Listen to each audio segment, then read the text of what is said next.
Hello everyone.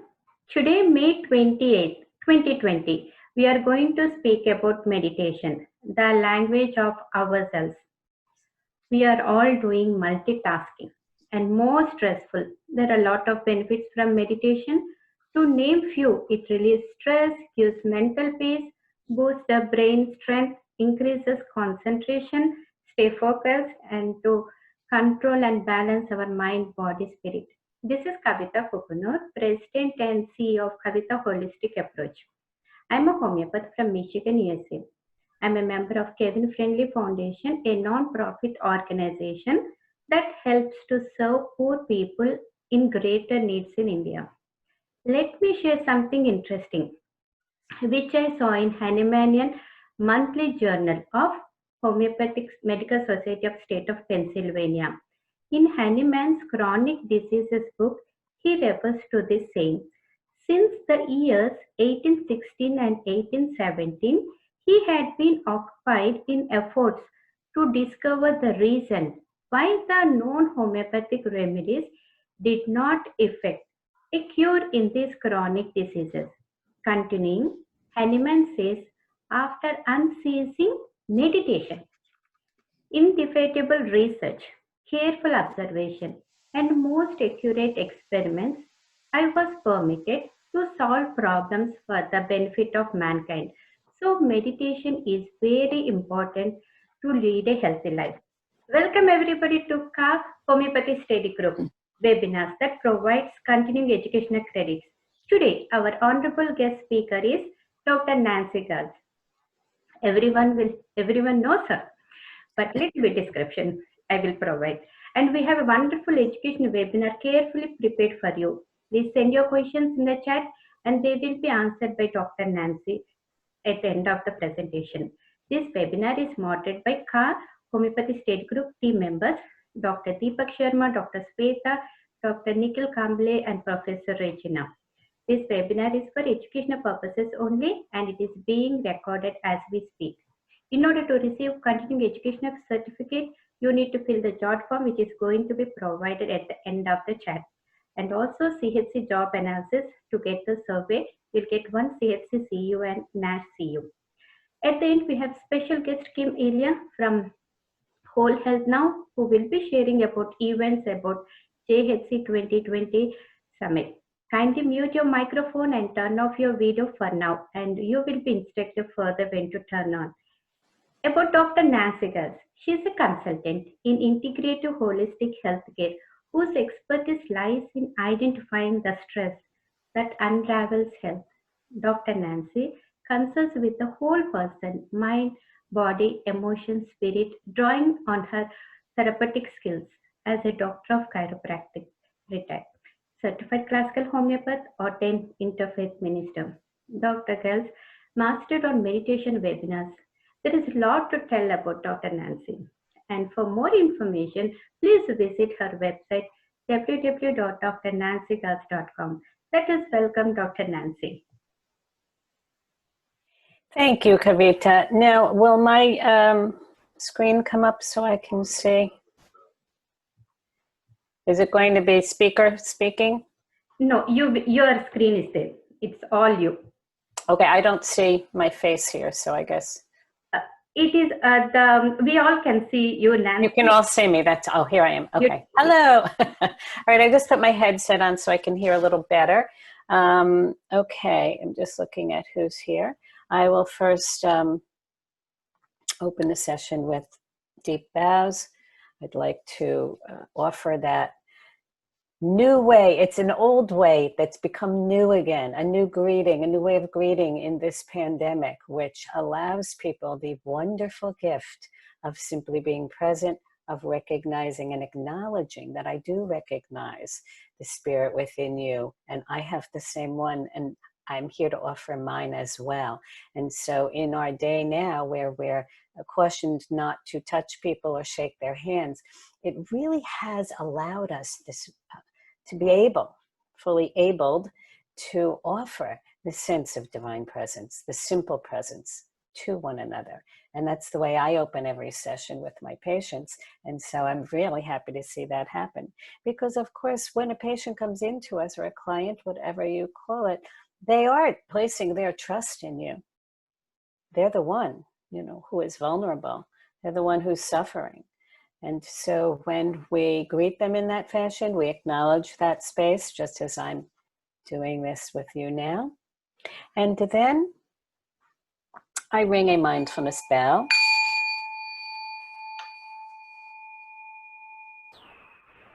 to call us into mindful meditation, a space of mindfulness that is our sacred duty, to be mindful, to be fully present, to be simple presence. That simple presence that touches the space of simple presence within them and within us. And again, it evokes that sense of trust. And so that is how I would like to open this session, in the same way that I open every patient that I greet. Yeah, so I also offer a prayer, a simple prayer of blessing. I bless this session or this service, whatever you prefer to call it, because what we do is a service. It is a service to humanity. So what we are doing in a meditative way, in a mindfulness way, is opening a circle of trust, opening a space, making it clear boundaries and borders and parameters in which they can feel safe, which they know, okay, I'm ready to tell my story, to reveal my pain, my vulnerability, my suffering. And thankfully, Dr. Hahnemann, in his brilliant genius, told us to do just that, to be an objective observer, a careful listener, not to interrupt, not to place any judgments or criticisms on what the person in front of us is narrating, only to be simply present. How brilliant. But since he interpreted a lot of texts, I bet he was looking at Buddhism along the way somewhere. And I know that he was informed by Christianity as well. And so that's what mindfulness is about. It's about just being simply present with what's in front of you in this moment only. No judgment, no criticism. And that's simple observational presence. So when I open a session, I say, I bless this session, so that the person knows we're blessed. I honor you deeply. I respect you. What is to be said is said. What is to be heard is heard. What is to be released is released. That which is to be embraced is embraced. So be it, and so it is. Amen. And then I open the circle of listening. And so these are rituals. Rituals are very important in healing. Again, it gives you beginnings, middles, and end points. It gives you a circle, a center of safety. And what we really do know about it opens the availability for the therapeutic approach. I'm sure all of you know about Wayne Jonas. You've heard of Wayne Jonas and his work I follow very closely. He's a proponent of homeopathy for many, many years. And I met him when I was president of the National Center for Homeopathy, and we still work closely together in the policy world. And he used our percentages, and he said only 20% of healing comes from the treatment agent that the doctor applies to you. Whether that's surgery, drugs, or acupuncture needles, herbs, or supplements, or homeopathic remedies. A full 80% of healing comes from constructing a meaningful treatment response, a unique one, highly personal to you and to the person that you are in relationship with. We all know that's true. That in itself is homeopathic, isn't it? And so the title of the session today is something that I love from Sir William Osler. The organs weep the tears that the eyes refuse to shed.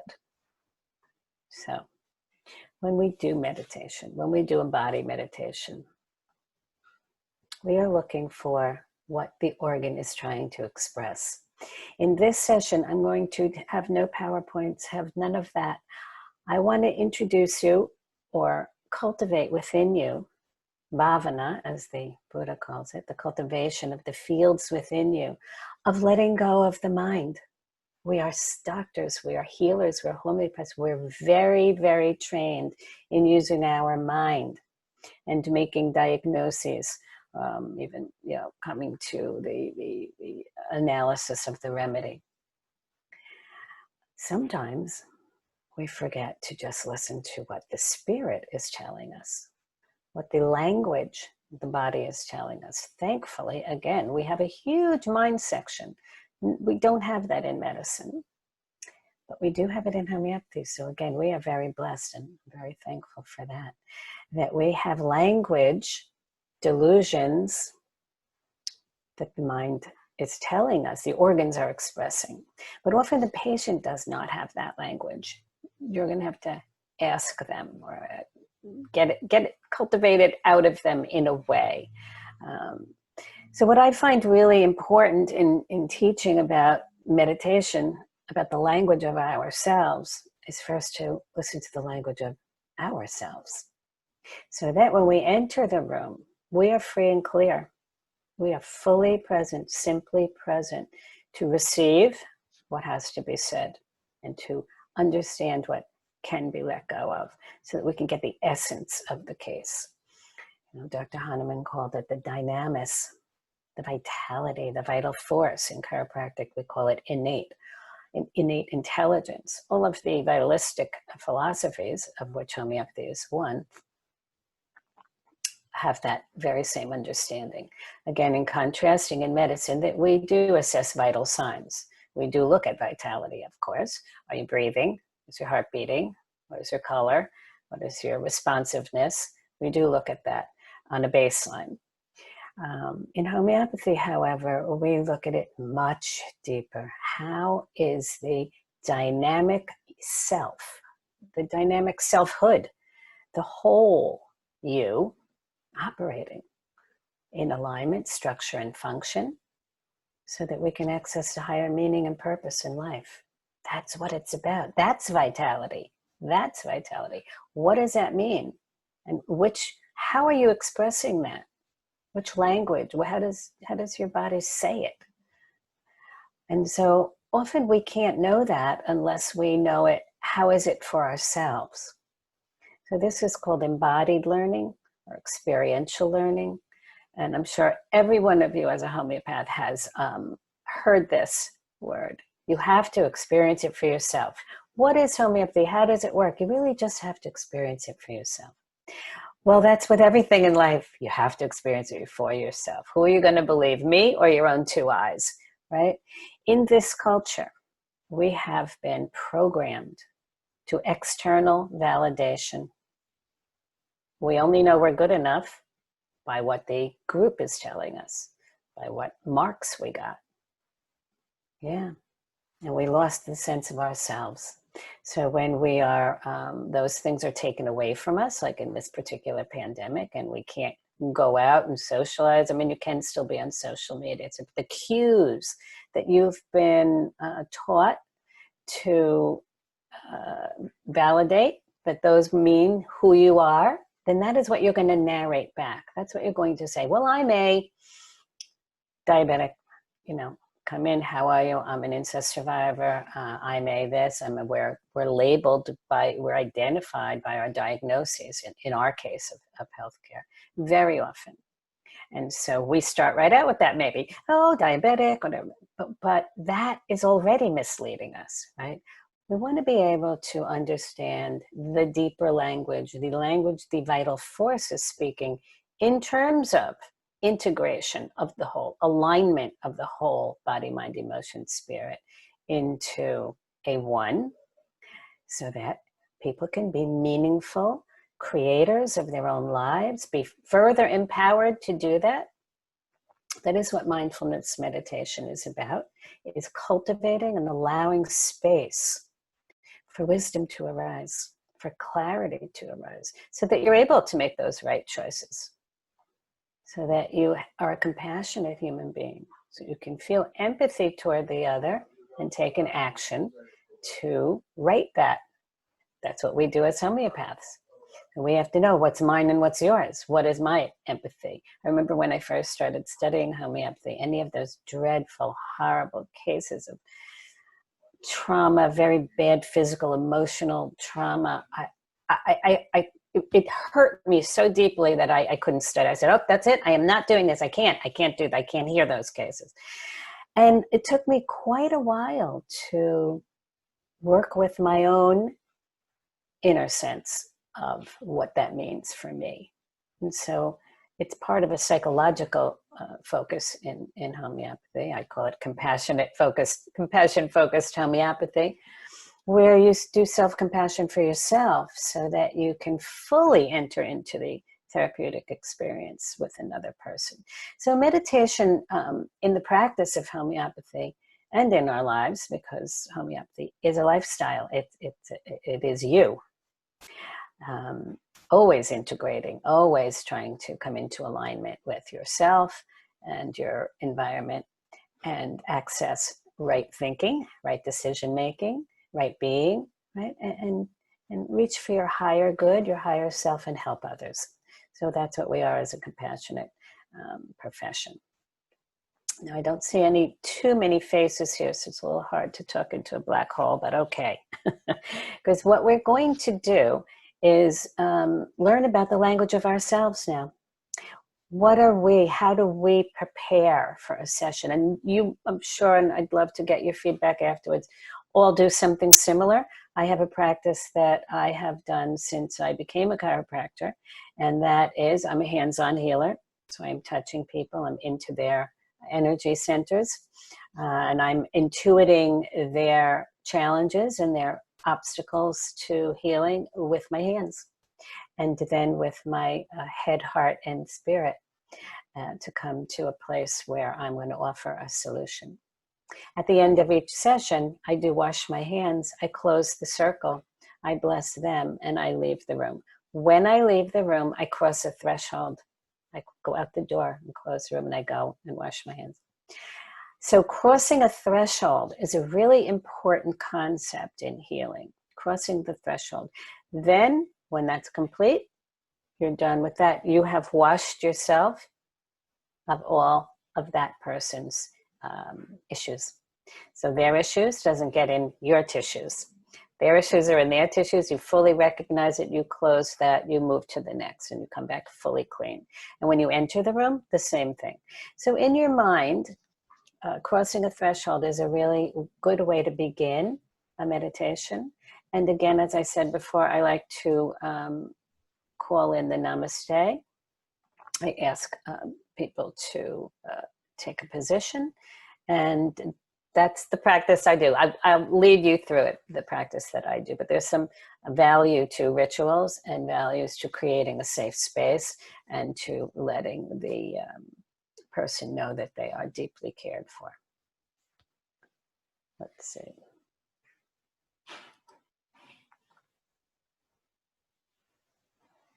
Thank you. Okay, at the end, we're going to do some questions. I actually do ask at this point if you have any questions or any ideas or comments on this before I go into the meditation for us, if that's allowed. We are enjoying, Nancy, and so peaceful, already getting into the meditation state.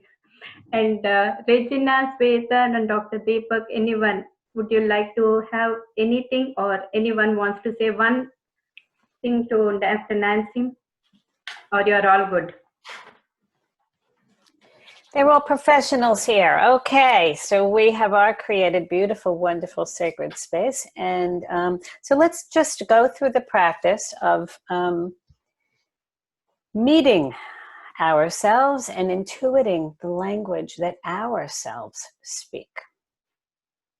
And if you like, you can have a notepad and pen, or I know it's very old-fashioned, isn't it? But I don't want you really to go on your computer if you don't have to.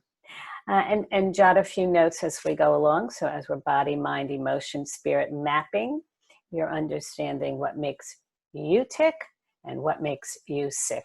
That is other language.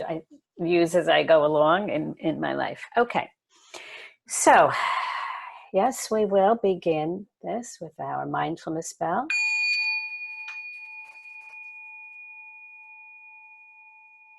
That is a call to mindfulness. We set our intention. And then I invite you to take a position that's upright, dignified, noble, and worthy of respect.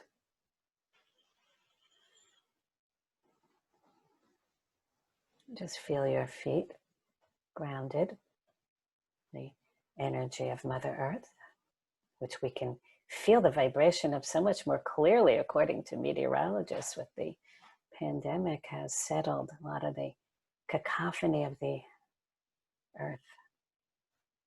So we can take advantage of that vibration to also inspire and feed our intuition and our connectedness to ourselves.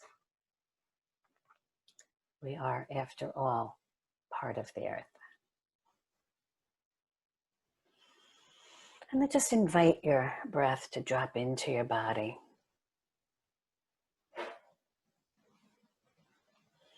And I use visuals quite a bit, symbols. And I like to offer my patients the opportunity to imagine themselves as a snow globe. And as you breathe in, just let your glitter settle. Let all the glitter from the top of your head, your mind, emotions, feelings, thoughts, all the way down through your body. Settle in a pool of golden light at the bottom of your feet. As you allow the breath to inhabit your body, we're aware that the breath is the vital force vehicle. It enlivens us. It offers us the vitality to move into the next moment, free and clear. The vital breath has been called Chi, Prana, Holy Spirit, the Ruach HaDakucha, the breath of life. And we often take it for granted while we're busy thinking, and we forget to breathe, that we breathe very erratically. And this is one of the observations of vitality that as a doctor, a homeopath, you're going to notice as you invite your patient to allow the breath to enter their body. You are a witness and observer to how do they take in life? How do they let go of life? They breathe up here. They're not breathing at all. They can't focus on breathing. One shoulder is here. They said that they can't. All of these are observations that are really important for your evaluation. And so note that in yourself now. We know that a straight spine enables the rib cage to have free excursion, so that the inspiration, the rib cage lifts, expands, and on expiration,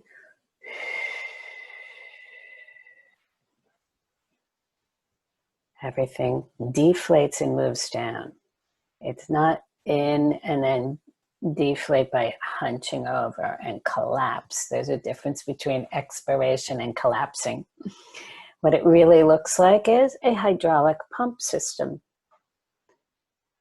The spine elevates, the rib cage moves this way, the lungs fill as the diaphragm is down, and then comes back and goes down. And so as the spine is pumping up and down, you're hydrating the discs, you're promoting and cerebral spinal fluid flow, which bathes and nourishes the brain and the spinal cord, your central nervous system, your central processing unit.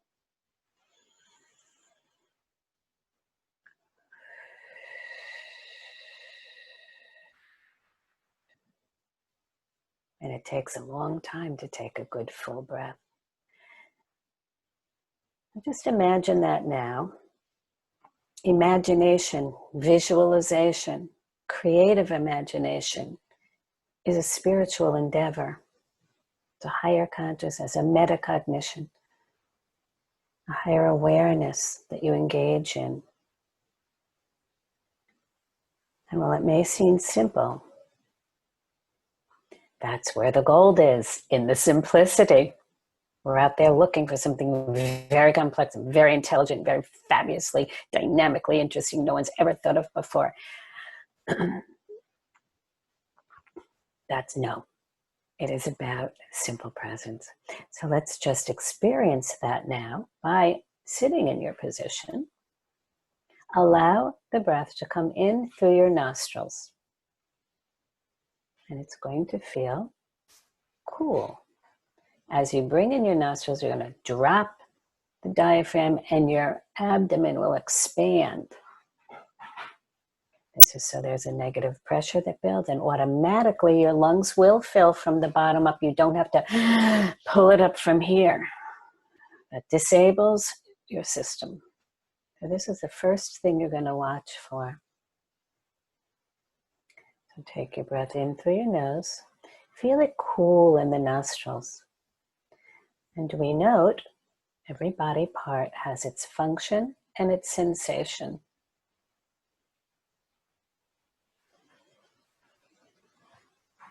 The cilia in the nose are there to filter the air. The membranes are saline, mucous membranes. We're going to start warming the air, preparing it to enter through the air passages. Feel that now as you bring the air through your nose.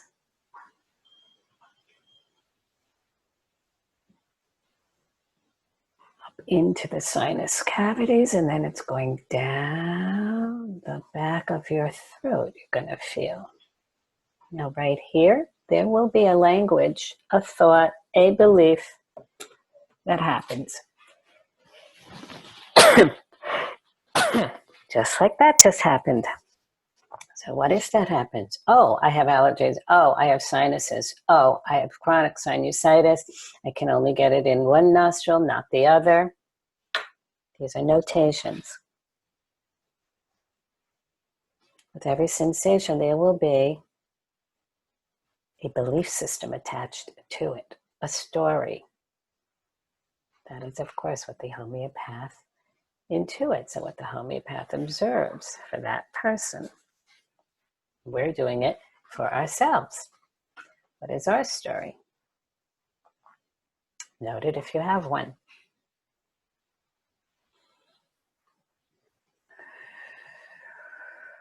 Do I rush to pull my shoulders up to get that breath in? Am I on a deadline? Do I have to perform and I am overachiever? What if I don't do it right? I have to move on to the next thing. I don't have time to breathe. I have no time. Very busy.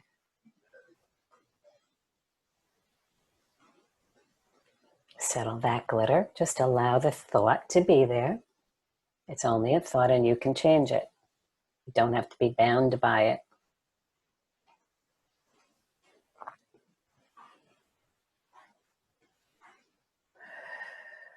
Keep noticing the way in which the breath enters the body.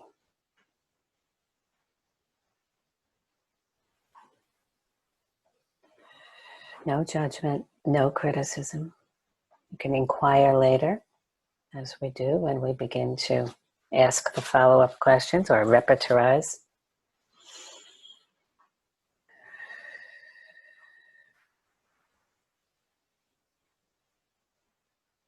You're going to notice, as you breathe, a gentle rhythmic rocking of the sacral, the lowest part of the spine.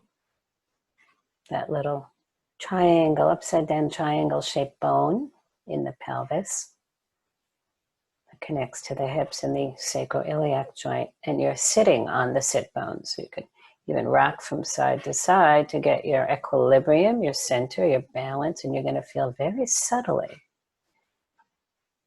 the sacrum move back and forth. It's a sacral pump, craniosacral pump for the cerebral spinal fluid to flow. You're going to feel that. You're going to sense that. You're going to see your head rock gently in this type of a direction that will also pump the cerebral spinal fluid.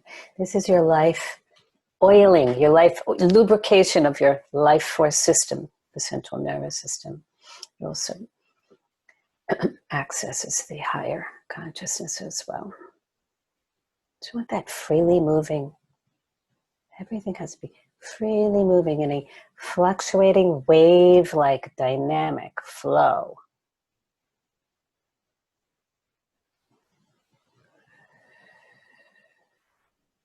And notice as you take your breath in, how is that for you in your spine? Can you feel the rib cage move up, your spine extend up, your rib cage expand, come back, and go down? Can you feel that happening? Are there restrictions? Is your spine tight in certain areas? To feel weak, you do have to collapse. Posture is the meditation. And posture is the way to access all of your energetic bodies and allow the processing within and the true external processing, which is your extrasensory perception through the chakra vortexes, which are at each level of the vertebra. And so it's very important to use your breath to mobilize your spine and your rib cage. Life is movement.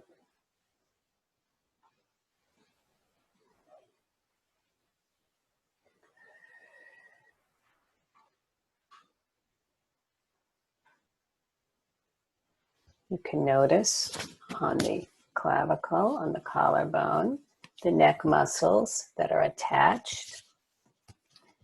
And if you're not sure of your movement, you can watch yourself in the mirror as you breathe in.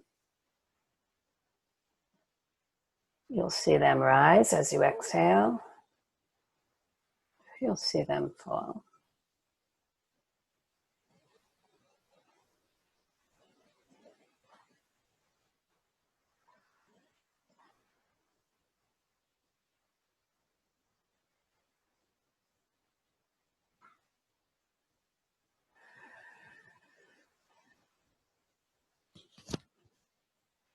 And all through the course of just becoming facile, comfortable with your own breath and your own body, you'll notice as you contact different areas, you're going to say, oh, that hurts, I'm comfortable. Oh, I can't sit up straight. It's getting too long. I can't. Whatever chatter you tell yourself, be a witness. Just notice that. They are rubrics. And you couldn't put that down.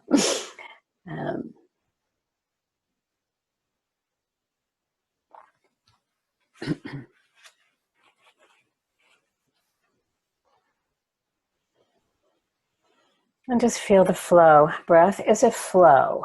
If you ever have your breath assessed in a doctor's office, it will be a flow meter. You'll blow into a flow meter and little balls will go up and down to tell you how strong your breath, how much dynamic, how dynamic your respiration is according to a flow of breath. Everything in the body is rhythmic flows and cycles. And they all have their own unique pattern. You want to be aware of your breath because your breath will change with every event, every thought, every fight or flight issue. Your breath will immediately be your guide that you are off your radio station, off your frequency, off your vibration. And you need to know what that is in order to get back home. So if you're in your GPS of your car and you go off the route to home, it's going to say, return to your highlighted route. You always need to know what is your highlighted route. Your breath is that.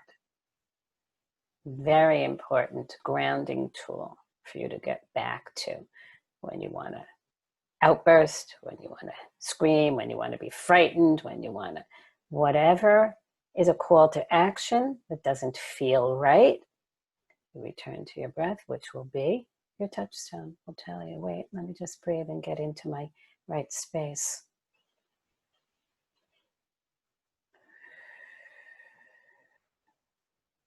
And then from there, you take a look at what is right before you in that present moment and what is happening.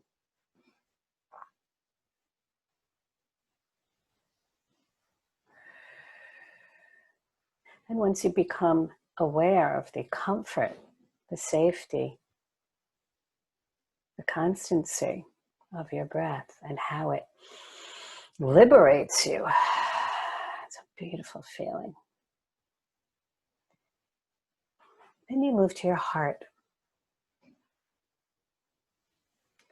The lungs and the heart are in a cage. They're armored up, they're protected by bones, a bony rib cage. Because they're most vulnerable, they keep you alive.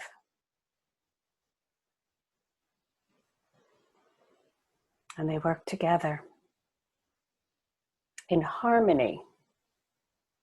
Totally different beats, totally different rhythms, totally different cellular structure. In the histology lab, you'll slice the heart and take a look at it under a microscope. It has a very unique pattern of cellular structure, its own. It beats to its own rhythm. They work together. If you hold your breath, the heart will start beating faster.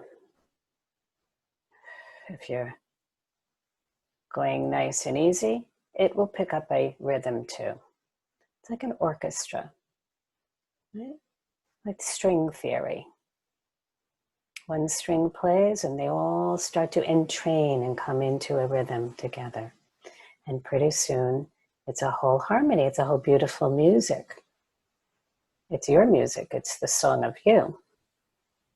You need to know that one so that you know what's mine and what's theirs. And also you need to know if something's going awry with you well before it's an overt disease, before tissue destruction and pathology has set in. You have warning signs so long before that, so very long before that.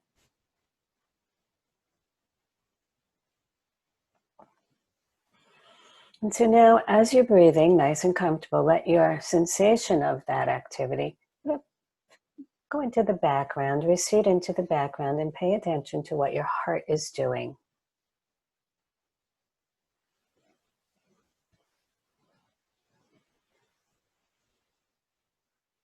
Feel the beating of your heart. You can put your hand over the heart to feel it.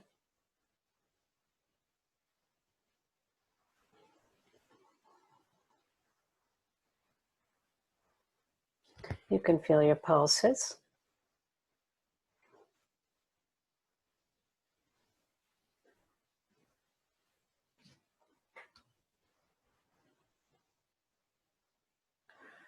And feel what it feels like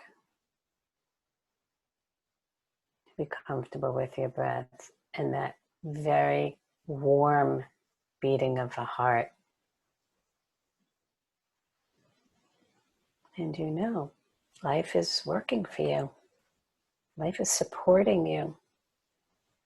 It's like when you get in your car and the warning system goes on. You see it traveling all around your car, and then it says, yes, everything's in working order. Proceed.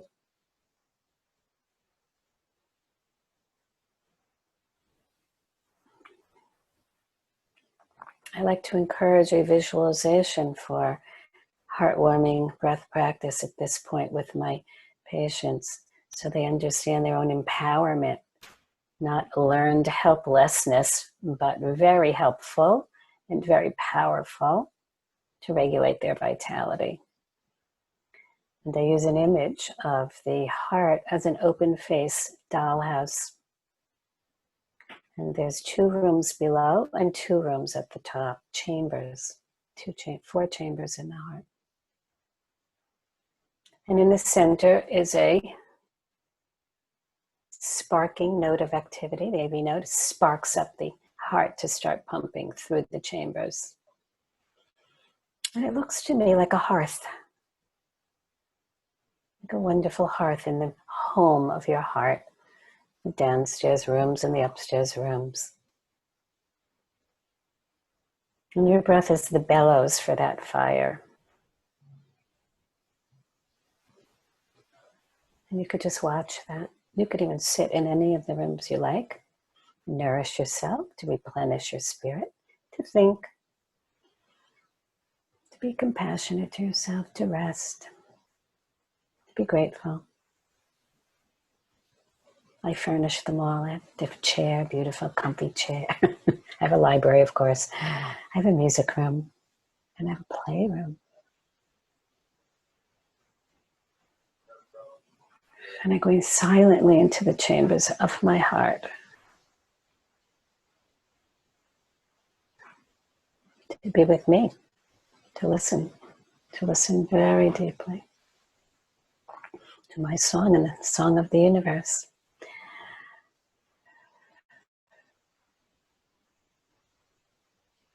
And when your energy flags, you know that you pump the bellows to fan the fires of your spark of creation with your breath. And you can practice that for yourself. Until your color comes back, until your heart settles, until your smile comes on your face, until your rigidity dissolves, until your hyperactivity resolves. Whatever is out of balance comes into focus when you regulate your breath and the spark of life within your heart. And you can do it either way, tone it down or tone it up.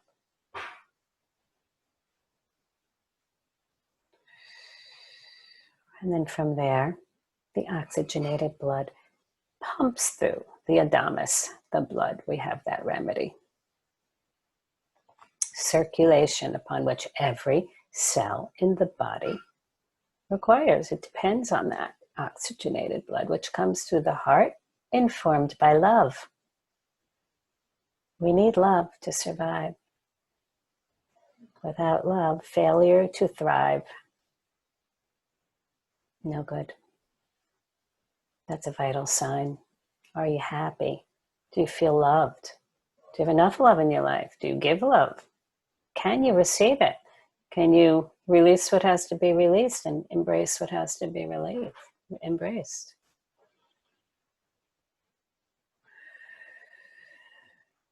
So now we're going to take the blood circulation.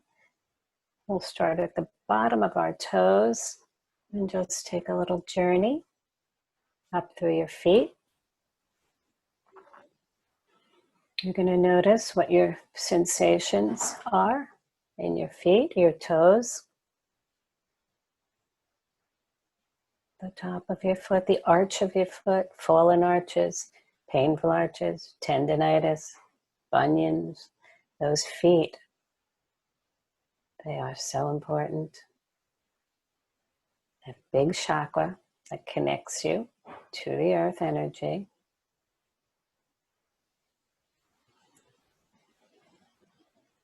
We think about our feet. What kind of shoes do we wear? What do we prefer? Comfortable shoes? Do we wear shoes just to please someone or some fashion statement? Are they protecting and kind to our feet?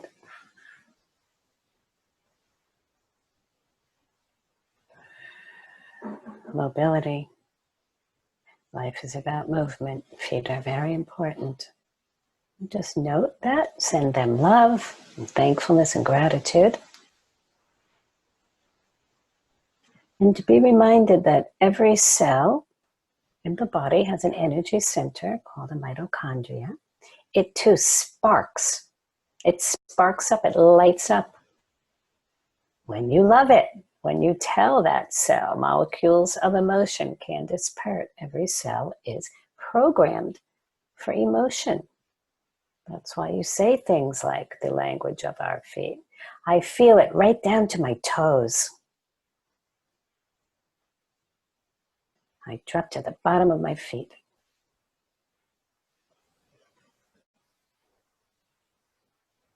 Acknowledge. And just move to your ankles. Wonderful, important joint for motion, for movement. Tendons, ligaments, susceptible because their tensile strength is very important for right gait, for right posture, balance, equilibrium again. Just take a look around there. And you can send any healing energy you like to tighten them or loosen them or heal them in any way that you think you need to do so that you are free of any restriction or obstacle from that particular area. And go ahead to move up to your lower leg, your calf in the back, your shins in the front, a very little muscle up there, and mostly in the front of the leg. We talk about the bone, shin splints, from either excessive activity, running, just posturally. We kind of lean forward, or a stooping pose puts too much pressure onto the bone itself. That's called a splint. It fractures under pressure. Little tiny kind of splinting fractures. So you could just note your postural arrangement and how you can balance that lower extremity. In the back, you have the more meaty, fleshy calf because it contains the veins. Those wonderful veins that bring the blood back to your heart. After it's done its job of oxygenating all the tissues, it will be returned to the heart.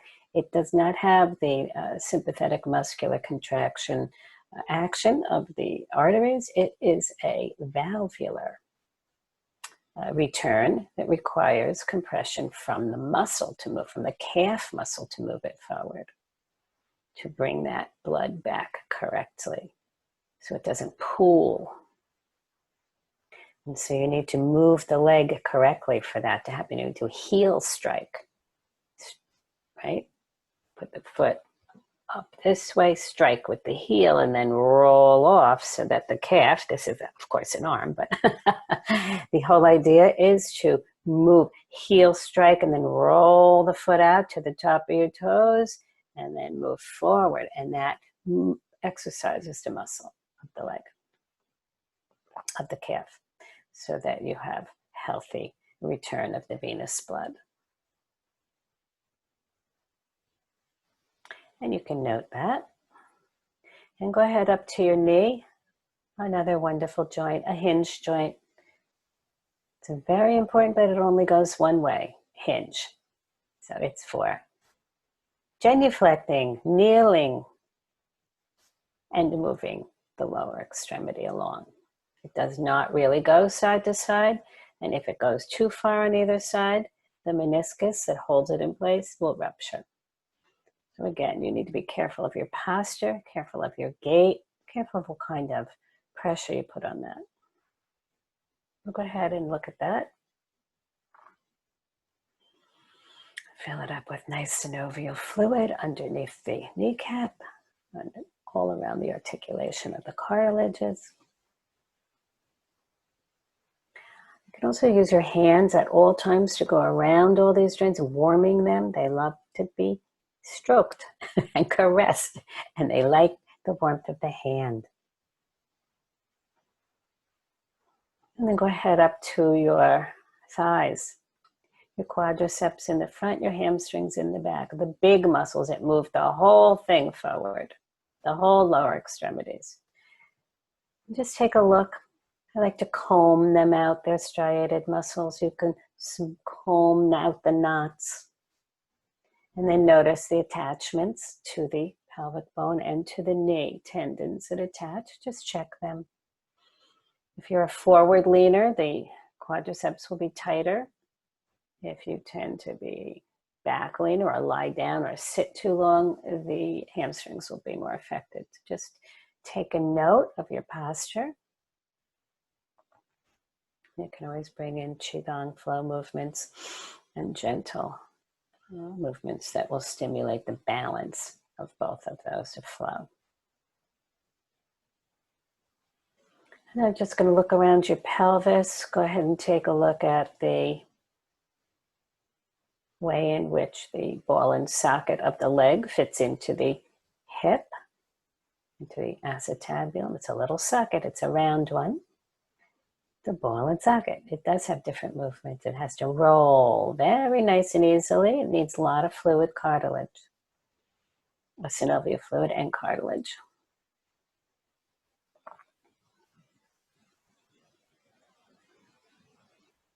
And then go around to the back. Again, you're going to go tailbone, sacrum, and the pelvis contains generative and elimination organs, procreation, creation of body, mind, and spirit. You don't always have to know what everything is or its exact location, but you do have to know that they're there. And so you have your intestines, the elimination rectum.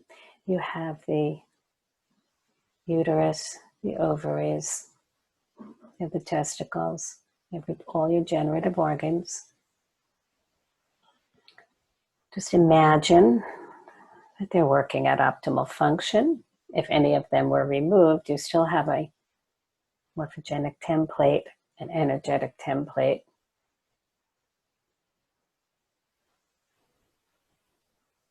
Imagine everything in right function, one relating to the other. All of the systems have their own function and the ability to interconnect with others. Networks of interconnection. Nothing in the body works on its own. This is a metaphor for life. Nobody is an island. Everybody works together. And you really don't generally see the spleen saying to the liver, "You're an idiot. I hate you. You didn't do the right thing." They really don't do that. They work together. In fact, they cry tears. They shed tears when one of them isn't working right. You start to get an entrainment of one organ, like a domino effect, sort of breaks down after the other because they're dependent on each other. So we really do want to hold a space of compassion for our organs. You'll just see them all working in perfect harmony. As you move up to your solar plexus area, your abdomen area, no bones. This area has no bony protection, only the spine and the back, which isn't there to encase any of those organs. So you have the small intestine, you have the stomach, you have the spleen, you have the liver, the kidneys are back there, you have the gallbladder, all your digestive functions, where action takes place. You're digesting things, body, mind, emotion, spirit. You're allowing them then to pass through into organs which will assimilate everything that you need to keep you going, and it will eliminate and send forth to eliminate what you don't need. Let's take a look at that. Make sure everything is in its right position. Again, I call upon posture.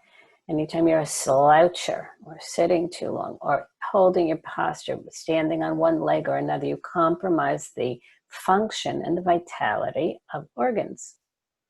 So you're meant to be upright and they are meant to sit nicely in the encasement of your body.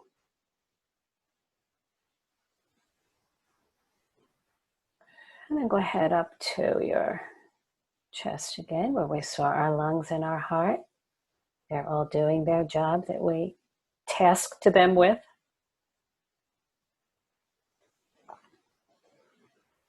And then move up to the top of your collarbones, your clavicle. You're going to have your neck, you have your thyroid, all of the organs of communication, your vocal cords, your trachea, esophagus, breath, airwaves, communication, and metabolism.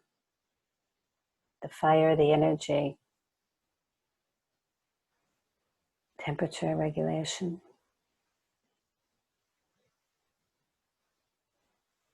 Energy production. I hear very often, especially in women, at this time and other times of great stress, you better check your thyroid. It's hyper or hypo.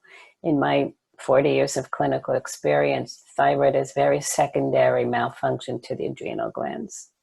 If you have been on constant fight or flight, fear, faint, freeze mechanism, your adrenals will burn out before your thyroid. That's been my experience, my understanding, and certainly there are other cases where that may not be true. But it's very, very overlooked.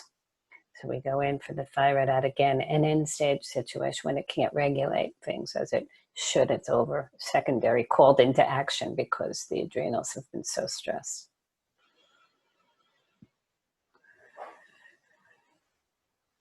But do we listen to that language? Fight, flight, rest. Stress has been very devalued because it has become now a common phrase in our lexicon. It is a noun, an adjective, a verb. I'm so stressed, you look stressed, you are stressed, we are stressed, everything's stressed, and move on. It is not given the value that it actually needs to be in the language of ourselves, because you're not supposed to be like that. You know, in engineering principles, we do need stress. Right? In order to hold a bridge up, you have to have a certain type of stress between the two poles. We need that. In anatomy, we need the stress of the tendons on the end points of the bone in order to keep the muscle in a state of tension or stress that's correct to maintain structure. We do need that. Too little or too much, it's bad. It's always a bad thing. It's spasm, or it's inflexibility, or it's laxity, ligament laxity. So we want to explore when people use the word stress. What does that really mean? And for you. Another thing COVID is showing us is we don't actually have to be stressed. Just stay at home, be with your family, do your work at home, and have a little more time to develop rituals and things that you need to do to cultivate a happy, healthy family life or personal life.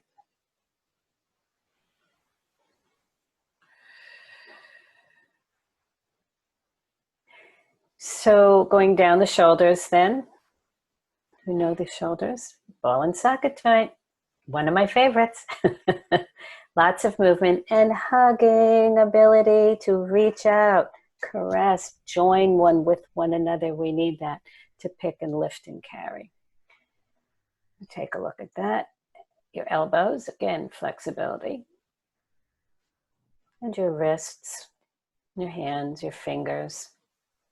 All of those little small joints that can become arthritic as we age, or as we don't use them as we should. So I like to do lots of reaching and grabbing exercises for your hands. So we sometimes are in one static motion with our computers.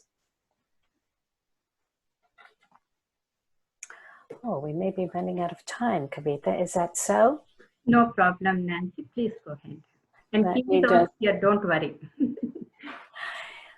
Okay, so here we go. We're up to the top of our head. We're just going to go now through our head, our neck, of course, so we can pivot and look at all sides of a situation and look up and look down. Very important.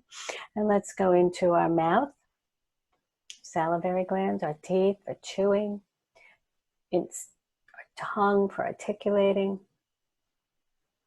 producing the first digestive juices. Go ahead up into your cheeks. And your muscles for smiling, the most important thing, smiling. Act as if, even if you don't feel like it, you will produce the endorphins necessary to help you to feel good. Go along your eyes, your ears, and then just all across the top of your head. And then I like to open the top of your head like petals of a flower and allow the white light energy just to pour through now as a set point. I like to open the top of your head and you'll see the pituitary gland sitting there in a seat, the sella turcica, and it's the master hormone controller. While the white light shines in on it, giving it a rainbow frequency, you can also just see on the side a bar graph. Imagine a bar graph that has all the levels of the endocrine system noted, but you don't have to know what it is. You're just going to see a button there. When you hit that button, you set that That's how you would like it to function, optimal functioning. And then allow the white light to filter through your body, collecting in a pool, mixing with the golden light, and then just breathe in your final breath of closure. You're going to breathe in, bring that breath all the way up, out the top of your head like a fountain, and cleanse it down. Let it whoosh down all around you, cleansing and stimulating all of the other etheric bodies, and collecting again in a pool of light. And you can repeat that practice 3 times.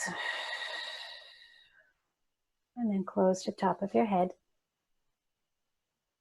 And you are complete. And so in the interest of time, I will stop there and let Kavita bring forth any of her, how she wants to conduct it. If there's any time for question and answers, I know that Kim joined and he wanted to say something. Yes, and Nancy, it's beautiful. Completely, we all went into the meditation and it was so peaceful, resting, and it was wonderful. Thank you so much, Nancy. And we have Kim here, but before we get on to the on our board, so just wanted to ask my team members and anyone, if you have any questions, please take those questions. We can ask here with Nancy. And also there is a CHC job analysis survey link, which you fill it up and you'll get 1 CHC credit and NASH credit, and also jot form to get the certificate for this beautiful meditation session. And Nancy, would you like to say anything, or shall I give to Kim? I'll answer questions afterwards. Well, we could have an after party. You're invited, Kim. Hi, Kim. How are you? Hi, Nancy. Nice to hear your voice, and how lovely to hear your meditation. Oh, thank you. That was wonderful. Yeah, I'm sorry I didn't get in at the beginning. Actually, that sounded quite. And you're busy, very busy, Kim, with the chat conference. And here, Kim William from Whole Health Now, and he's going to share all the fun stuff which we are going to have for Jack 2020 Summit. Please go ahead, Kim. Oh, can you let me share can you give me sharing screen that I can share my screen? Yes. So would you like you have to make me the host? Okay. So what I can do is, let me do the co-host. Or co-host, yeah. Yes. Okay. Please go ahead. Great. Thank you so much. And Kavita, thank you so much for inviting me. You know what? Let me do it this way. Hold on. You do such a wonderful job bringing the homeopathic community together. It's really, really fantastic. Thank you, Kim. Okay. Can you guys see my screen now? Yes. Okay, great. Well, I just want to thank you so much for inviting me on. I just wanted to share a little bit about the Joint American Homeopathic 2020 Global Virtual Summit on June 12th, from June 12th through the 14th. It's on pandemics and pain, and we have an incredible lineup of speakers. Dr. Paul Herskew will be presenting a concise framework to understand and use homeopathy during the time period January through June of 2020, obviously during the pandemic. Karen Allen will be presenting Pain as a Bridge, What's in the Way is the Way. Dr. Andre Sain will be presenting on the homeopathic understanding of epidemics and pandemics. Richard Pitcairn, who's probably the best known veterinarian homeopath in the world, will be presenting on viewing through Hahnemann's eyes, specifically how Hahnemann perceives and understands epidemics and pandemics. Dr. Roger Morrison and Nancy Herrick will be presenting the tubercular miasm through cases. And Dr. Lisa Amberine, who works very closely with Dr. Andre Sain, will be offering a presentation entitled A Pure Look at Homeopathy Pandemic Diseases. Dr. Frogmaster will be offering 2 presentations, Addressing the Emotional Pain of Life-Threatening Illnesses, Parts 1 and 2. And Elise Timmerman will be providing a presentation entitled The C4 Corona Miasm. Rajan Sankran will be offering a presentation entitled Pain as an Expression of the Deepest Pattern. Lise Batacula will be offering a presentation entitled Relieving Emotional and Physical Pain in Opioid and Benzodiazepine Dependence. And Anna Schott, a very well-known German homeopath, will be presenting her recent cases in a presentation entitled Zeitgeist, Recent Cases During the Pandemic. Mitch Fleischer, one of the foremost experts in the area of immunological protocols, will be offering a presentation entitled Natural Protocols for Strengthening the Immune System, top person in the field. Dr. Jamie Oskin, one of the rising homeopaths in the field, will be offering a presentation entitled Homeopathic Pain Management, a case series of joint injuries. And Miranda Castro will be offering a presentation entitled What a Pain, What to Do When Arnica Doesn't Work. Dr. Rachel Roselle will be offering a presentation entitled Homeopathic Treatment of Mental and Emotional Pain in Kids and Teens. And Dr. Paresh Vasani will be offering a presentation entitled The Homeopathic Treatment of Asthmatic Bronchitis. And of course, Kavita Kukanur will be offering a wonderful presentation entitled Effective Pain Management in Ear, Nose, Throat Diseases with Homeopathy. I'm looking forward to that one very much. Sujata Owens will be offering a presentation entitled Homeopathic Pain Management of Fibromyalgia. And I'm going to be offering a presentation entitled Parallels in Pandemics. Paula Brown will be offering a presentation entitled Empowering Homeopathy, A Season for Courage, the Advocacy, the Plan, the Progress. And Dr. Frederick Stroyens from Belgium will be offering a presentation entitled Revisiting the Genus Epidemicus in the 21st Century, Cliff Hall Support Project. Joette Calabrese will be offering a presentation entitled Strike the Bullseye and Target Pain Directly with Practical Homeopathy. And George Dimitriadis will be offering a presentation entitled Fever Disorders of Thermoregulation. And then finally, I'm announcing it here for the very first time, we're adding a new person on. You're hearing it for the very first time here. We have added onto our incredible star-studded lineup of speakers.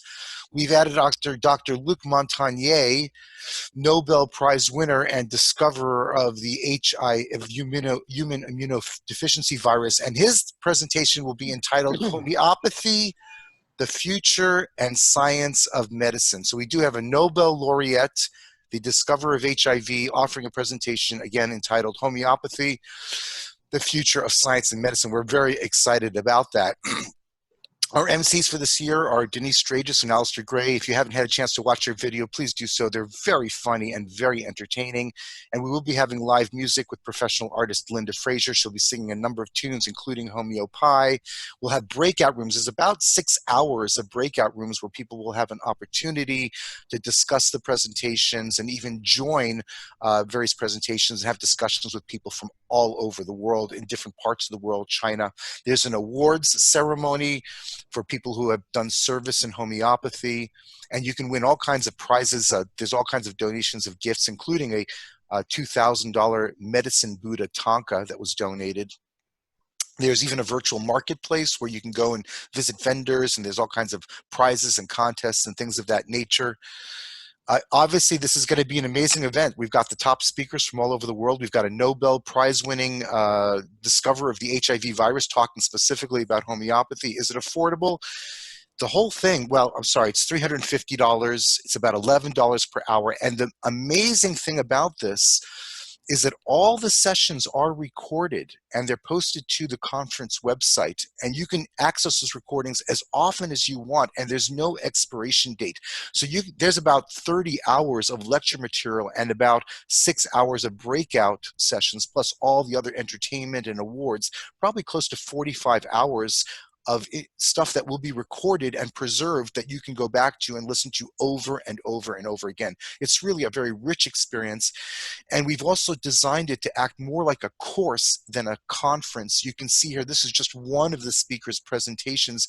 And as you can see here, these are all handouts that people can look at prior to the presentation so they can have greater meaning and context for the understanding of the presentation itself. So we hope you'll join us for the 15th annual JHC 2020 Global Virtual Summit.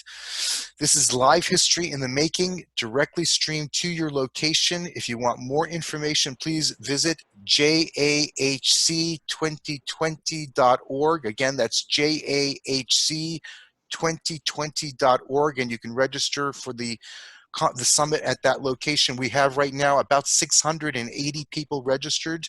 We expect to have close to 1,000. This will be a once-in-a-lifetime history-making type of event. We really encourage you to join us. Thank you so much for your time. Thank you, Wow, Kavita. Kim, I want to say thank you for that. It's amazing. I go back a while with you doing conferences in the Oh, old days. I remember, But this is Nancy. pretty amazing, isn't it? Yes, Wow. exactly. And it is so much stuff. And normal in-person registration is 650, right, Kim? But 350. but this virtual is just half the price, $315. Oh yeah. You're right. Thank you. And the travel and the airfare and the Oh accommodations yeah, and the food, yeah. it just has been a challenge for a lot of people. So this is another gift of COVID. I always say, and believe me, I have lost people too, and Oh, I'm sorry I to hear don't that. mean to diminish it, but I will No. say that there's usually a silver lining, and what had brought so many people together and able to be together in virtual situations has really elevated the. Yeah. I appreciated what you said, Nancy, too, about finding other things that we forget about in our lives that are important to us, our family, taking time to, really enjoy life fully. So Yeah. it's very And true. Kim, would you like to stop share screen? That way we can see you directly. Oh yeah, sure. Yeah. Talk directly. Oh yeah, of course. Yeah. Let me put my camera was not on, or No, yeah, no, no. We are not able to see you. We are just seeing the. no, but my camera is on. I see you on the side here on the gallery, on the view. You can stop. Hold on. If it is done, Kim, please. I don't know how to make it bigger. Oh no, fine. Okay. Okay. Well, thank you so much, and Nancy, nice to see you, and Kavita, nice to see you both. Really. Good to see you too. Yes, it was wonderful. And as a Mother's Day gift, I have been already made a beautiful video. Everyone asked, encouraging them, inspiring them to register to this conference. So I know you've done a fantastic job. Thank you for. We will get more registrations, Kim. And is the price going to stay at $315, or it is going to increase? It's at $350 right now. It's $350. $350. Yeah, yeah, that's what it is right now. Yeah. Yes. So it's still an amazing deal, really, when you think about it. It is very affordable price and compared to $650. Absolutely, exactly. And they get everything right at their home, nicely get all the benefits. It's beautiful. Yeah, absolutely. Great. Well, thank you, everyone. I wish you a very good rest of your week, and look forward to seeing you at the conference, at the summit. Bye, everyone. Bye, Kim. Bye. Bye-bye. And Nancy, would you like to take any questions? So I do. Yes, I do have some minutes left. If anybody would like to comment on their experience or ask me anything or tell me yours. And I think, so unmute Regina and Sweta and Deepak. Anyone, if you have any questions or anything, please let us know. And we have more until we wait. Nancy, it was beautiful, and we would love to have you here again with us. And we are going to have on May 30th Reiki session about by Professor Regina. She speaks about Reiki in hospitals and clinical practice. It's a wonderful session, so do not miss that opportunity. It will be on this Saturday, May 30th, same time. And Regina, oh, I'm sorry, you finished? Regina, from Regina, Brazil, go ahead. Yeah, from Brazil, South America. And we have more sessions coming from Homeopathy 360, Dr. Yashika, and also Dr. Adil Chintanawala speaking about homeopathy and cardiology. So, so many things are coming up, lined up for everyone. So it is okay. I'm just going to take this question because I'm going to I have a please go ahead class after this. Regina, yes. Dr. Nancy, that was a wonderful session. And I would like to ask, is this mindfulness necessary to every person in today's life? Meditation, the one that you presented to us here, so you can have a harmonious self in a pandemic world? So let me repeat the question back as I understand. Is mindfulness necessary for yourselves and to address pandemics or crises, right? Crises. Well, what would you think about that, Regina? How do you think it would help you? Or did you experience this for yourself? And how do you think it would help? Well, I'm struggling with stage 4 lung cancer with metastasis, and that was quite a shock for myself.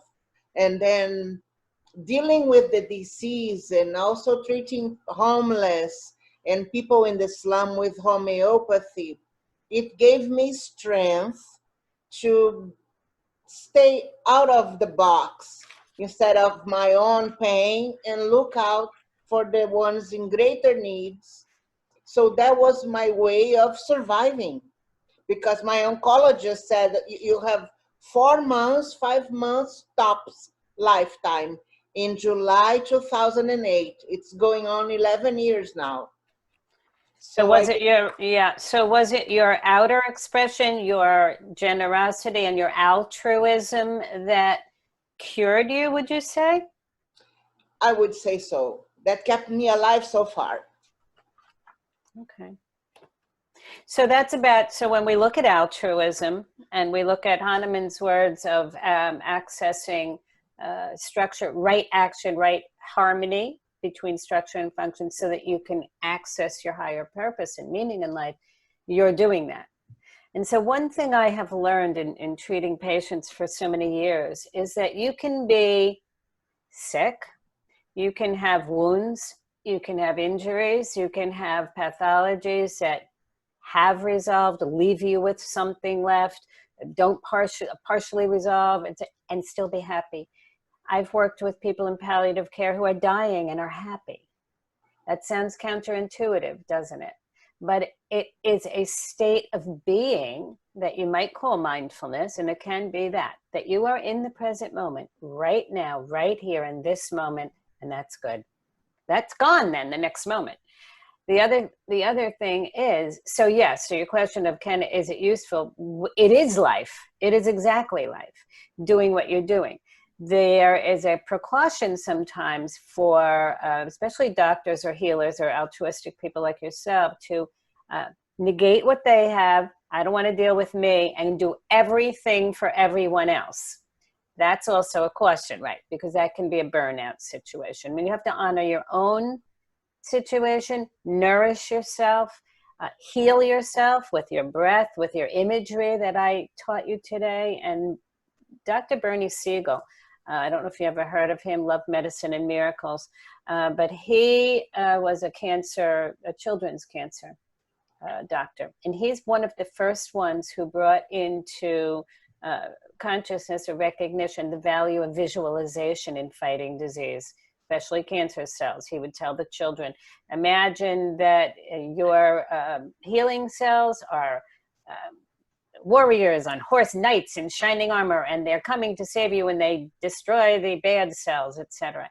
And it worked. We know the power of intention and prayer works. And what is that but focused concentration? And what is that but meditation?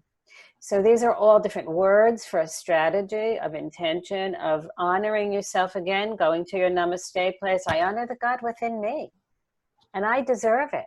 I deserve to be healed. Whatever brought me to this place, I'll change it. And whatever I need to learn from it, I'll learn it. And whatever ever comes from that I can share with others, I'm at your service.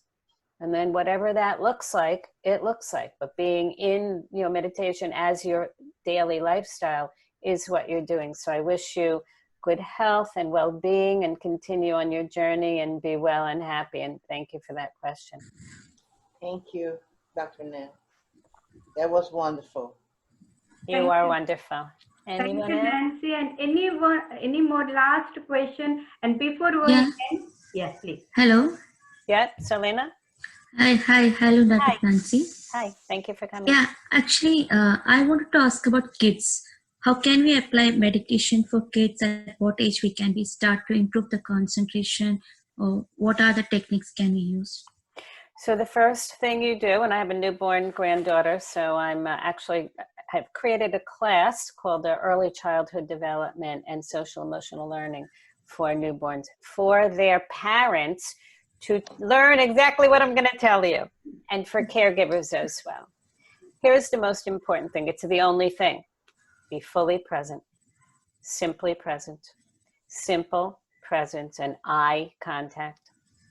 Eye contact, not on your phone, not put the baby down and walk away, but it takes a lot of time because focus is the most important thing. Intention. It takes time. I'm helping my daughter. She's on maternity leave, so she's not working. Between the two of us, we're exhausted. We're exhausted, and I'm helping her. But we're doing all of this.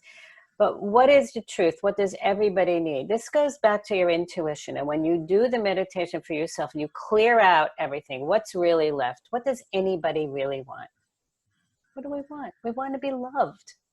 We want to be loved. We want to be held. We want somebody to hug us and say, everything will be all right. I love you. Really, that's it. So when you have a baby, you do it automatically for the most part. You pick them up, you walk around, you talk to them so nicely, God willing, and you watch for their vitality. You watch how do they respond to what I'm doing, to what I'm saying, and what is there. Now they have the language of crying, as Regina said. But what is a cry? It's only one word they have. So now you have to figure out what does it mean. It's only a couple things it could mean. I'm hungry, I'm tired, I want to overstim, I have to go to bed. Any of those things. So it's pretty simple. But from there we can start then to develop concept of how to nurture them. Who are they? Who are they? Are they light sleepers? Good sleepers? How do they eat? What's their digestive system like? And then you learn the language of their bodies, but without words. That's the beauty, because we have to be fully focused and fully present to understand what that means. So that's really where it starts. So the key factor is eye contact, touch, and presence. And just be there. Everything else can wait. I can assure you, everything else is not important whatsoever. And if my daughter picks up her phone while the baby's on tummy time, I go crazy. I said, all right, you're getting a D. You're going back to the class. You can't have the certificate now. Whoever looks at their phone, then the baby doesn't get the attention they need. And you miss little cues. You miss little steps. So there's something very beautiful about just holding a baby and rocking. I coo to her, she coos to me. And you set up a rhythm, a right rhythm. That's what the microbiome is about, right? It's setting up your own ecosystem between your child and you. So it's pretty simple. Thank you for asking that. Thank you.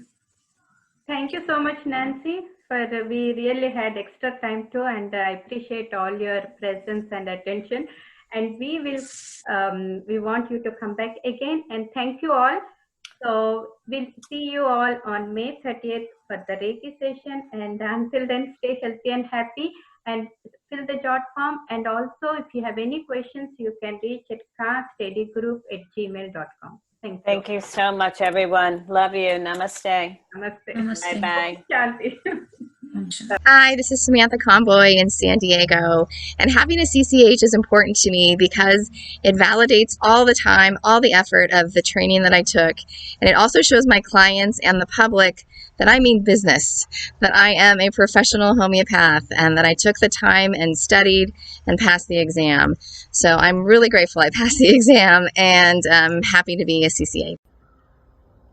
Hi, this is Tammy Herndon in Arkansas. The best part about my CHC certification is the credibility it gives to my homeopathy practice. Become CHC certified. There are a lot of benefits nationally and internationally. This is Kavita Kukunur, homeopath from Michigan, USA, and from CHC PR committee. Hi everyone, it's Laurie Grossman, and I'm speaking to you from outside my brand new office in East Hampton, New York. And it's important for me to be CHC certified so that patients have the confidence in me, knowing that I had the rigorous training that would go into passing the CHC exam, and so that other professionals also feel confident in referring to me. And being certified really makes the difference. Thanks, and I hope everybody's well. Bye-bye. Stay safe. I'm Denise Strages from Philadelphia. Being a CCH is very important to me because it represents shared values around the future of homeopathy and how we can achieve a level of excellence together. Greetings, friends. I want to tell you why I am proud that I have a CCH. First and foremost, the CCH is the most respected certification in homeopathy in North America. That's a good reason and good reason to start. And it's one that I really am proud of. I also have my master's in public health from Berkeley. And yet, if I want to differentiate myself as a homeopath and want to attract patients and or simply respect from the homeopathic community, I am glad that I put the CCH after my name. Of course, I tell people the MPH stands for Mighty Fine Homeopath, but that's a whole other story. So I do encourage people to go out of their way, and you do need to go out of your way to get this. I mean, this isn't as easy to get as some of the other certifications. And that's why I think it is so much more respected. Go out of your way, reach for the best, and CCH is where it is.